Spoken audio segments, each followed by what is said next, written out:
Hello বন্ধুরা, welcome my back to channel. Murshidabad district league খেলা day 2।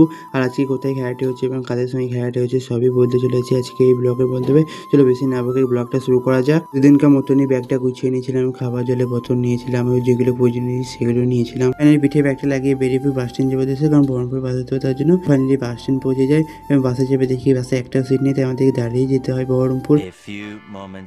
Finally আমরা bus stand পৌঁছে যাই এবং বাস স্ট্যান্ড থেকে গুটি গুটি পায়ে রওনা দিই স্টেডিয়াম যাওয়ার জন্য। ফাইনালি আমরা স্টেডিয়ামের মধ্যে পৌঁছে যাই এবং আজকে আমাদের খেলাটি স্টেডিয়ামেই হবে। সবাই মিলে আমরা ড্রেসটা করে নিই এবং হালকা করে ওয়ার্ম আপটা সেরে নিয়েছিলাম মাঠের মধ্যে। তো ফাইনালি আমাদের ফার্স্ট ইলেভেনের টিমটা মাঠের মধ্যে প্রবেশ করে যায়। ফাইনালি আমাদের খেলা শুরু হয়েছে। আজকে খেলাটি ছিল কান্দি ভিপির সঙ্গে এফিসি ক্লাবের। আমি কান্দি ভিপির হয়ে খেলছিলাম। তো ফাইনালি আমরা সবাই ফার্স্ট ইলেভেনে খেলা দেখতে থাকি। তো 35 মিনিট খেলার প্লেয়ারদের অবস্থা কি হয়েছে তোমরা দেখতেই পাচ্ছ। আজকেও আমি সেকেন্ড হাফে মাঠে নেমেছিলাম। তাই ফাইনালি কিছুক্ষণ খেলা হয় এবং আমরা এফিসির কাছে 5-1 গোলে হেরে যাই। তো খেলা শেষে একটু ফ্রেশ হয়ে নিয়েছিলাম বাড়ি যাবো বলে। তাই ফাইনালি বাড়ি যাবো উদ্দেশ্যে রওনা দিয়ে দিয়েছিলাম।